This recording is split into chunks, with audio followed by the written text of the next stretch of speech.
اعوذ باللہ السمیع العلیم من الشیطان الرجیم بسم اللہ الرحمن الرحیم وصلی اللہ علی محمد وآلہ الطاہرین۔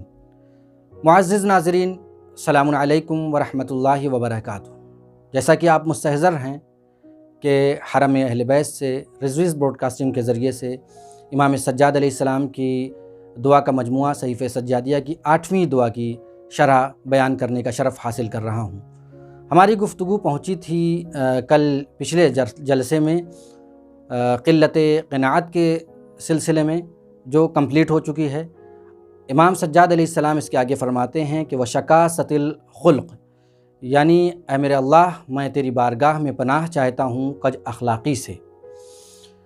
ناظرین، یہ برا اخلاق ایک نفسانی مرض ہے کہ جس سے ہمیں پرہیز کرنا چاہیے اور ہمیں دور رہنا چاہیے، کیونکہ یہ وہ مرض ہے، یہ وہ بیماری ہے، یہ وہ نفسانی مرض ہے کہ جو انسان کے اندر اگر پایا جائے تو انسان کی عبادت ناخالص ہو جاتی ہے۔ انسان جب دعا کرتا ہے تو دعا کے رکاوٹ کا سبب بنتا ہے۔ لہذا ہم ماہ مبارک رمضان اس مغفرت کے مہینے میں دعا کرتے ہیں پروردگار عالم کی بارگاہ میں کہ پروردگار عالم ہمیں اس مرض سے محفوظ فرمائے۔ علماء فرماتے ہیں کہ تن مزاجی یعنی بد اخلاقی اور اس کا برا ہونا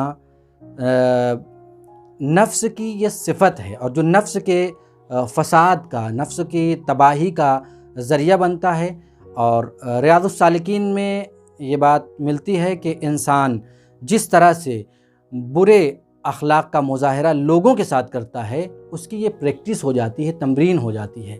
لہذا وہ خدا کے سامنے بھی جسارت کرنے لگتا ہے۔ جن حوادث کو اس کا مزاج برداشت نہیں کرتا ہے، پروردگار کے فیصلے اور احکام میں اس کا مخالف ہو جاتا ہے۔ مثال آپ کے سامنے ہے کہ کسی کی میت ہو گئی، کسی کی مٹی ہو گئی، مرنے والا نوجوان تھا یا جوان تھا، اس کے بچے تھے، رونے والا یا اس کا چاہنے والا آیا اور آنے کے بعد اے میرے اللہ، یہ تو نے کیا کر دیا، اس کی عمر نہیں تھی۔ گویا پروردگار عالم پر وہ اعتراض کر رہا ہے، اور یہی وجہ ہے، یہی کج اخلاقی وجہ بنتی ہے کہ جس کی تمرین ہوتی ہے انسان کی، اور پھر دھیرے دھیرے وہ خدا کے مقابلے میں کھڑا ہو جاتا ہے۔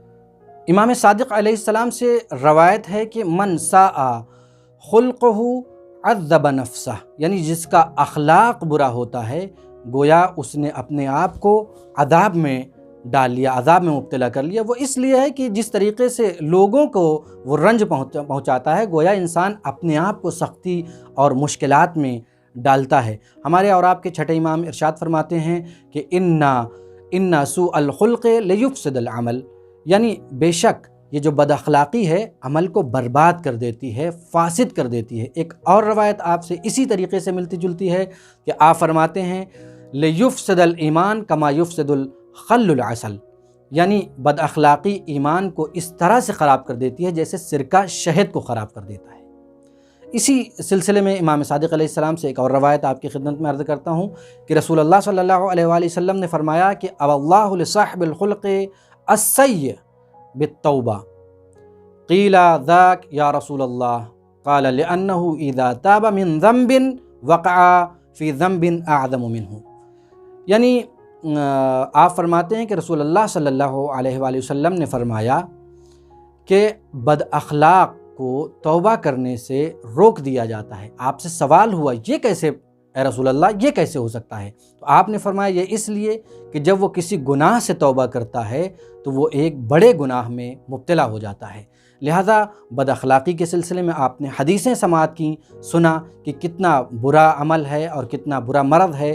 لہذا ہمیں اس سے بچنا چاہیے، اور اس سے بچنے کا بہترین طریقہ یہ ہے کہ سنت پیغمبر کے اخلاق کا مطالعہ اور ائمہ معصومین علیہم السلام کے اخلاق کا مطالعہ کرنا چاہیے، اور پھر اس کو اپنی عملی زندگی میں پیادہ کرنا چاہیے، اس کو عمل میں لانا چاہیے۔ آخر میں اپنے پروردگار عالم سے دعا ہے کہ اے میرے اللہ، تجھے واسطہ ہے شہدائے کربلا کا، تجھے واسطہ ہے چہاردہ معصومین کا، تجھے واسطہ ہے اس مہینے کا، ماہ مبارک کا، جس میں تو نے ہم سب کو اپنا مہمان قرار دیا ہے، اس کا واسطہ ہمیں ان تمام امراض سے دور فرما اور محفوظ فرما۔ وصلی اللہ علی محمد و آلہ الطاہرین، وآخر دعوانا الحمد للہ رب العالمین۔